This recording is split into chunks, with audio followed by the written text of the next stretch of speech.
Boa, gente, vamos continuar aqui. A gente já está atrasado, então vamos embora direto, sem papo aqui. Ricardo Figueira, Figtree, Leandro Sá, TIDS e Leonardo Ked, Oath. Quem? Figueira está aqui, Leandro está ali. Leandro e Leonardo. Leonardo está aí? Vamos botar você no meio, para não ficar o Leandro e o Leonardo.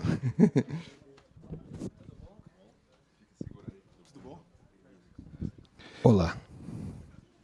Deu certo o microfone? Acho que alguém estava desligando mesmo o microfone deles, hein? Era para acabar. Vamos lá. Cara, o que é o nosso papo aqui? More data, more problems, transparency and ROI. Ele é um papo mais maluco, assim, meio bagunçado. A gente quis trazer representantes de empresas tecnológicas e que estão lidando com conteúdo e dados e estão, consequentemente, lidando com pessoas, certo? Então, primeiro, eu queria começar esquentando esse papo. Se vocês concordam que está ficando more data, more problems, tipo, mais dados, mais problemas, é isso aí? Eu não sou de veículo, eu não sou de... Não, tanto faz. Aqui não é para falar... Inclusive, aqui acho que é um papo mais aberto, não é das empresas. Não, claro. É da experiência de vocês. É uma coisa engraçada, assim. Mais informação é menos just in time também, entendeu? Assim, Menos. Eu acho que quanto mais... Acho que menores são as escolhas que a gente tomar hoje em dia. Tem que ter um equilíbrio maior disso. Hoje a gente está vivendo uma realidade onde você tem informação de todos os lados, né? E informação just in case Certo. é o que não falta, né? Como é que a gente consegue ter um equilíbrio e saber interpretar informação com uma certa sensibilidade para que ela é relevante, para que ela seja mais just in time e menos just in case? Assim, é uma pergunta que eu me faço hoje em dia. A gente está sendo bombardeado de informação para todos os lados. E a gente tem o lado do varejo, a gente tem o lado daqueles que constroem marca, a gente tem o lado dos veículos, aqueles que vendem contexto de relevância. E você tem, por um outro lado, gestores de marcas que são criadores de relevância. Até que ponto está sendo terceirizada essa relevância só para um contexto, de acordo com as relações com que aquele produto é vendido, enquanto o que você cria enquanto gestor de marca, ele é inerente ao contexto, ele é mais relacionado à vida das pessoas. Eu acho que existe uma série de contradições naturais desse mundo que a gente está vivendo e que não existe muito certo e errado. Certo. Eu acredito que existe muito uma relação de tempo e oportunidade em função do melhor que você pode fazer agora. Daqui a 2 anos é muito tarde. Ninguém consegue prever daqui a 2 anos. 5 anos, talvez a indústria de carro tenha investimentos lá já guardados, mirando num lugar, mas tirando isso, é muito complicado. E assim, lógico que dado é informação, é relevante, mas até a própria, como eu vou te dizer, a própria...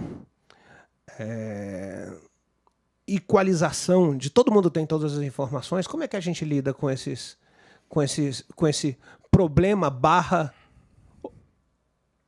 oportunidade? Faz sentido? Faz sentido. Não estou aqui para achar a resposta correta, mas faz sentido como mas assim, provocação. eu acho que a gente está aqui para pensar mesmo. Assim, temos muita coisa. Se tiver que escolher uma, qual que você escolhe? Né? Boa. Acho que o Leandro já pegou um gancho aí. Não, eu sou de uma empresa de mídia, né? Exato. Então, na minha visão... Uma plataforma, Uma plataforma de mídia, exatamente.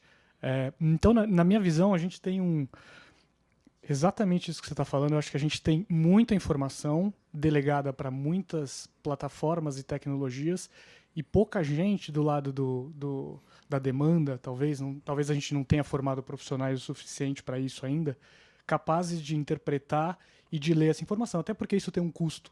E qual é o retorno que isso traz, né? Talvez isso não seja muito claro ainda para as empresas para investir tanto nisso.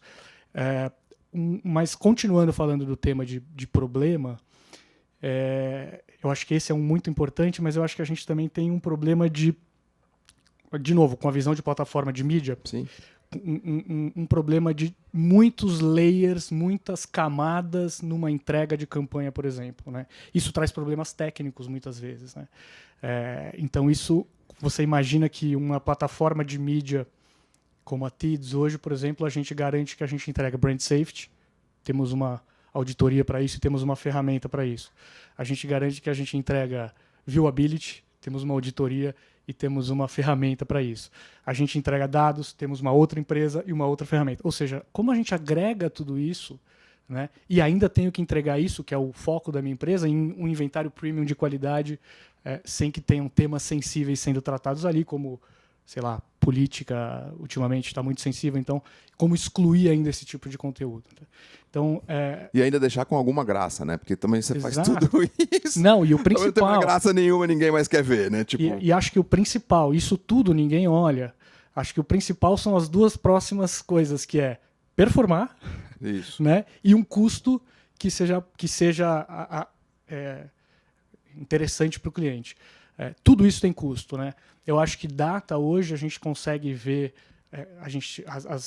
os compradores de mídia já têm uma noção melhor de que tem um custo, que tem empresas que dedicaram anos e anos captando esses dados para conseguir saber quem são essas pessoas e hoje entregar e cobrar por isso. Essas empresas têm que ser pagas. Muitas vezes essa empresa está embarcada dentro da minha plataforma, então quando eu passo um custo de mídia com dado, mas espera aí, por que está tão caro? Não, mas tem dado. O dado não sou eu, é um third party, é esse cara aqui que você conhece, que você, né? E esse é um grande desafio também de entendimento do mercado, né? Então acho que a gente tem hoje bastante informação, mas ainda tem muita coisa para a gente conseguir azeitar. Leonardo. Bom, boa tarde. Primeiro, obrigado pela oportunidade. Eu acho que assim, é um caminho sem volta, né, em advertising, uso de dados. A gente vem do mundo onde se comprava canal, era muito mais simples. Você tinha 1, 2 canais que cobriam praticamente 90% da população brasileira. Isso falando de Brasil, mas no mundo todo acontece esse movimento. Hoje, especialmente depois desse aparelhinho aqui, a compra por canal não faz mais sentido. Qualquer um de nós usa 10, 15, 20 apps quase que ao mesmo tempo. Né, você pula do app do táxi para dar música, mensagem, notícias, rede social, busca, vídeo, conteúdo, game. Então não dá mais para você comprar canal, você precisa comprar audiência para evitar dispersão.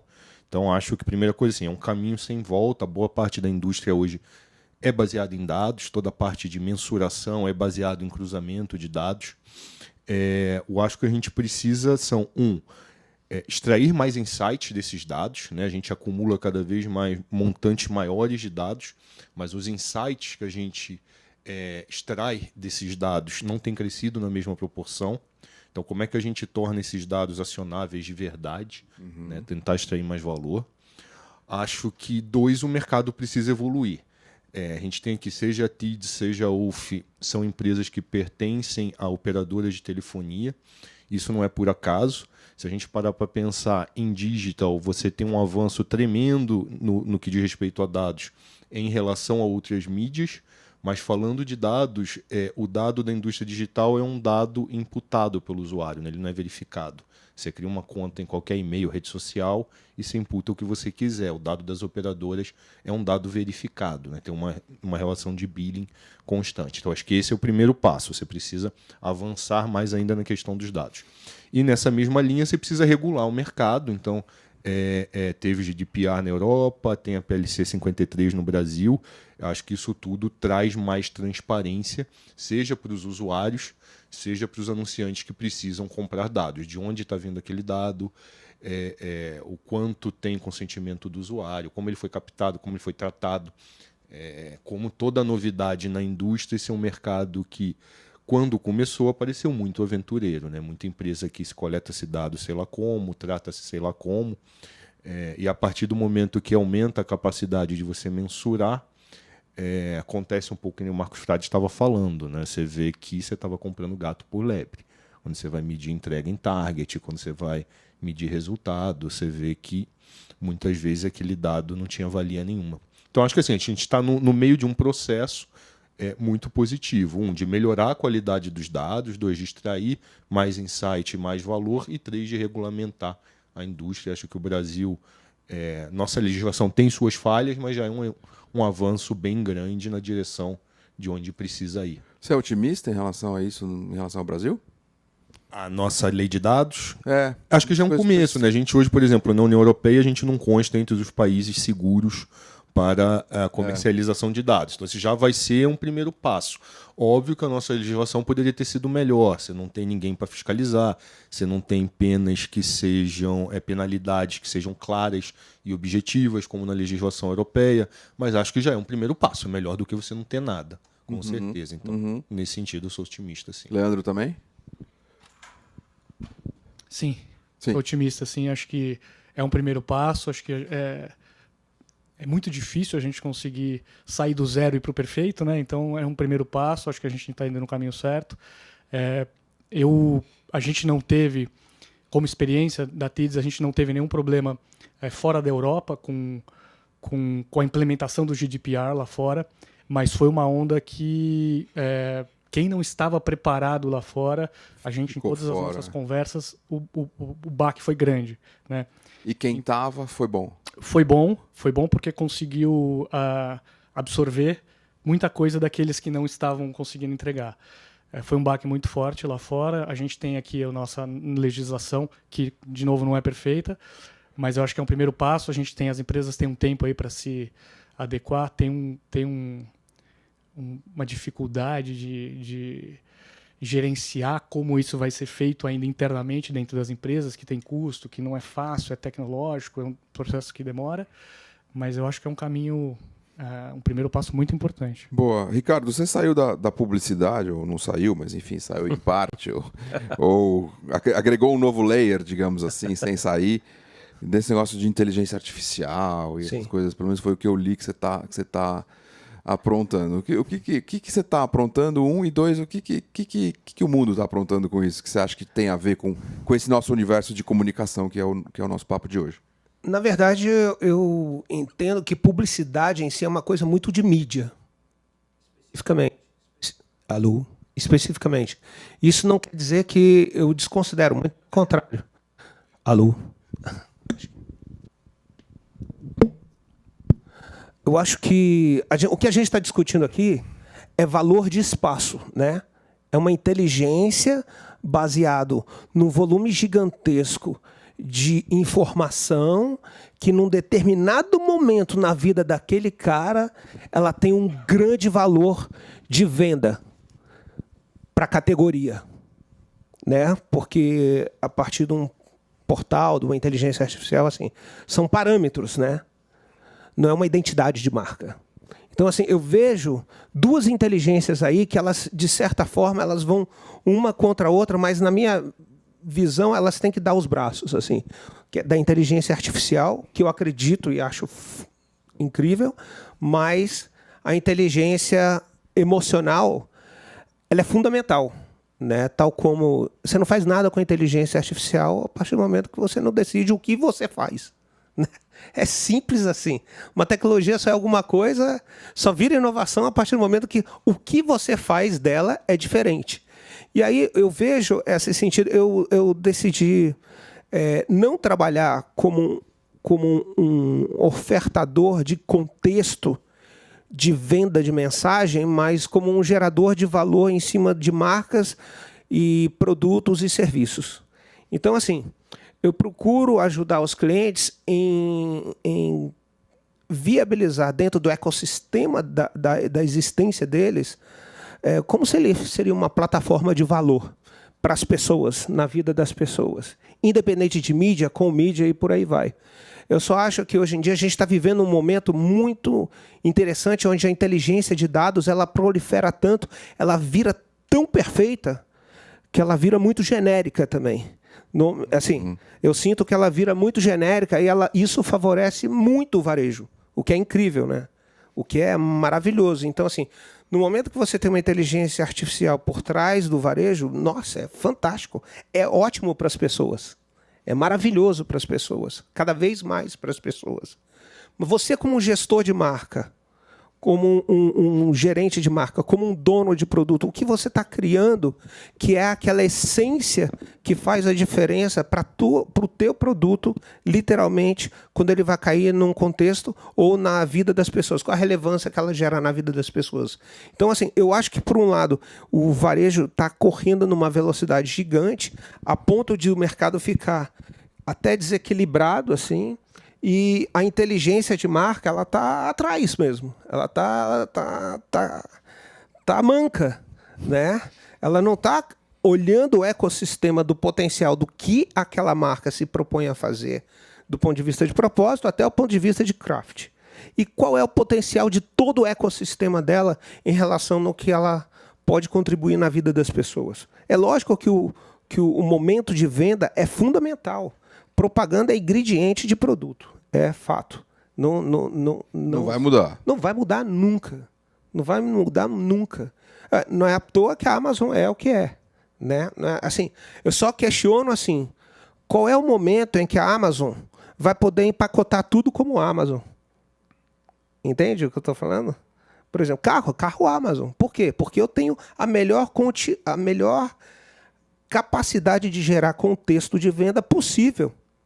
E a partir do momento que as marcas só terceirizam isso, eu acho que elas ficam frágeis. Eu não estou nem questionando o ponto de vista de mídia, que eu acho que é fundamental, como eu falei. Eu só acho que o jogo está desequilibrando em função da tecnologia ser muito mais acelerada do que a formação de opinião no ponto de vista de gestão de marca também. Então, assim, eu vejo que existem um outro lado quase inexplorado sobre a questão da emoção, né? Então, assim, a gente é tudo muito em função de contexto. E está certo, não está errado. Mas o que diferencia o produto A ou B no contexto? Produtos da mesma categoria, produtos que fazem a mesma coisa, né? Embranquece dentes, vamos dizer assim. Listerine, embranquecedor de dentes e pasta de dente Colgate, né? Vamos anunciar de manhã, vamos mostrar o contexto perfeito. Mas qual é a diferença que eu consigo botar na prática entre os dois, né? Não dá para você botar uma máquina criando o seu diferencial. É nesse ponto que eu vejo uma grande oportunidade nesse sentido de tanto trazer a tecnologia com a inteligência artificial, integrando com a inteligência emocional. Eu acho que a inteligência artificial é uma amplificação gigante do magnetismo que as marcas podem ter. E mais, o mundo que a gente está falando é um mundo construído para prateleiras, né? Ali está a pasta de dente branca, ou para deixar seus dentes brancos, ali é o Listerine, que branqueia dentes também. Assim, e se o que as pessoas estão procurando não é pasta de dente ou Listerine, é simplesmente quero ter um sorriso branco, entendeu? A inteligência artificial ela vai ter a capacidade de ler a sensibilidade que diferencia as pessoas de dizer eu quero ter dentes brancos, eu não quero pasta de dente, eu quero ter dentes brancos. Então, assim, hoje a gente está desenvolvendo, como você falou, a gente teve a sorte grande e, ao mesmo tempo, nos sentimos privilegiados de estar desenvolvendo junto com o Bradesco a inteligência artificial do Bradesco, a médio, curto, longo prazo. Assim, o que é longo prazo para a inteligência artificial? E 3 meses. E um banco é exatamente isso. É um reflexo de um portfólio de produtos pré-formatados para lidar com as necessidades que funcionam dentro do ser humano exatamente no modelo contrário de tudo que a gente construiu até hoje do ponto de vista de publicidade, ofertas de mercado, categorização, portfólio. E eu acho que isso é incrível. Como a gente consegue captar as emoções das pessoas, as necessidades das pessoas, de forma que a gente consiga, a ponto de identificar que isso é mais uma marca do que outra, em vez disso é mais um produto do que outro. Porque na hora que a gente trata produtos, trata prateleira, na hora que a gente trata só com o viés de varejo, eu sinto muita falta de como é que eu encontro o meu cliente aí dentro, né? Eu estou me sentindo honrado que está no meio de 2 gigantes, né? E que tem um desafio super legal no sentido de como é que a gente consegue aferir sensibilidade para marcas, né? Porque no fim do dia seremos grandes players de inteligências artificiais, né? Esse é o ponto, talvez, né? Seremos E aí, grandes players players de inteligência artificial. Exato. Aí, Leandro e Leonardo, enfim, não tem como resistir, mas não sei se, independente de ser no Brasil ou fora do Brasil, mas nas empresas que vocês trabalham, que são grandes multinacionais, vocês têm visto experiências acontecendo nesse sentido, de tipo, como é a frase? Seremos grandes empresas de inteligência. No meu caso, não. A gente não arquiva dados. A gente arquiva dados por 28 dias só para. Então a gente não.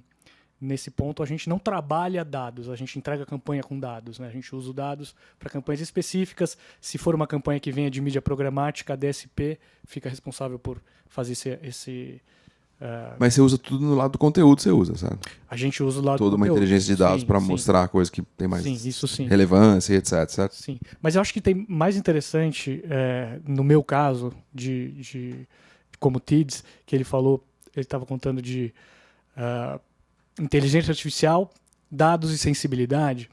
A gente hoje tem ferramentas no mercado, por exemplo, um pré-teste de criativo, que eu acho que é interessante, que ele consegue, através da câmera do computador, para quem deu ok para participar da pesquisa, ele consegue ler as suas emoções a partir do momento que você é impactado por uma campanha publicitária.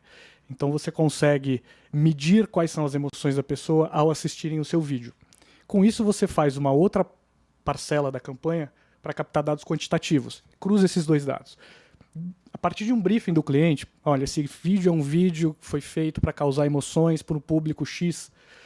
Você consegue cruzar essas informações e eu consigo devolver, por exemplo, insights para uma agência, por exemplo, dizendo, olha, esse vídeo... É o que você estava falando, ter mais insights, né? Você tem o gráfico de, por exemplo, felicidade da pessoa. Então você sabe que no segundo 15 daquele vídeo... Aí você deixa o cara que fez a criação puto da vida porque não deu certo. Tipo. Esse é um outro problema. Esse é um outro problema que ele pensou tanto, ele teve um insight, aí ele falou assim, olha, o povo não tá entrando na tua onda. Tipo. Isso é muito complicado. Na verdade, a gente não dá esse tipo de resposta. Certo, não é tão simples assim, mas... Mas a ideia é mostrar que aonde você pode explorar melhor exposição de marca, no momento de pico de felicidade você pode expor. Sim, você diz de uma maneira bonita que não tá rolando, certo? Dependendo do cluster, pode ser. Então, assim, você consegue cruzar os dados daquele cluster com a emoção, qual foi o sentimento dele ao assistir seu vídeo, se aquilo bate com o que você quer ou não, e fazer pequenas adaptações, obviamente, ninguém vai abrir câmera e tal, mas é para dar pequenas ajustadas. Na verdade, se você imaginar um fast forward de uma capacidade de processamento, ela já existe, certo? E de abrir câmera fica cada vez mais simples também. Teoricamente, você poderia ter o estúdio prontinho ali, o ator ali, você começa a gerir isso. Não a campanha inteira, mas se você fizer isso por 2 dias, provavelmente você já tem a amostra perfeita, você já tem a melhor campanha que você criou ever, porque você juntou a tua tecnologia com a tecnologia do criativo, com o insight. Exato. E se fizer isso... Um exemplo que funciona muito bom são vídeos feitos para TV, que tem bastante, que acabam rodando no digital, né? Eles não têm a mesma aderência nos dois tipos de veículo, né? Na TV você vê um vídeo até o final, 30 segundos, você põe a marca normalmente no final e tal. No digital você tem poucos segundos para conseguir impactar aquele anunciante para dar o recado para ele. Então a gente consegue fazer essas pequenas adaptações de, por exemplo, colocar uma marca no começo do vídeo, pequenas coisas que a gente consegue... É que na TV você acha que ele viu até o fim e viu logo, né? Você não tem exatamente a certeza disso, mas enfim, é uma teoria. Leonardo, vocês têm experimentado coisas? Você tem tido acesso a coisas que vocês estão experimentando? Bastante. Então, assim, não sei se todos sabem, o conceito de Big Data em Advertising foi desenvolvido pelo Yahoo lá atrás. A plataforma que todos os players hoje usam, chamada Hadoop, foi criada pelo Yahoo, que decidiu que fosse colaborativa, então a gente faz isso há muito tempo. A gente sim coleta bastante dados, lê esses dados e gera insights para as nossas marcas. Nisso a gente acredita muito nos dados de e-mail, por exemplo. Tudo que você faz na vida hoje termina com um e-mail de confirmação, uma compra no varejo, um cadastro numa rede social, uma corrida de Uber. Bom e velho e-mail tá ali ainda. É um pouco como aquela caixa de recibo que os nossos avós tinham, né? Tudo que você faz está guardado ali. Então a gente consegue cruzar esses dados com outros pontos de contato e gerar insights para a marca. Mas acho que é mais que isso, né? Eu acredito muito num mundo onde a publicidade vai ser 100% automatizada, 100% plataforma. Acho que esse processo de comprar e vender mídia tende a deixar... E a parte criativa também? Aí que tá. Eu acho que o que vai fazer diferença é efetivamente o emocional. Eu acho que essa é a próxima grande mudança. Como é que você usar esses insights para efetivamente conectar os usuários às marcas de uma forma emocional. Hoje a gente ainda usa dados de uma forma muito básica, né? A gente usa segmentações demográficas, geográficas.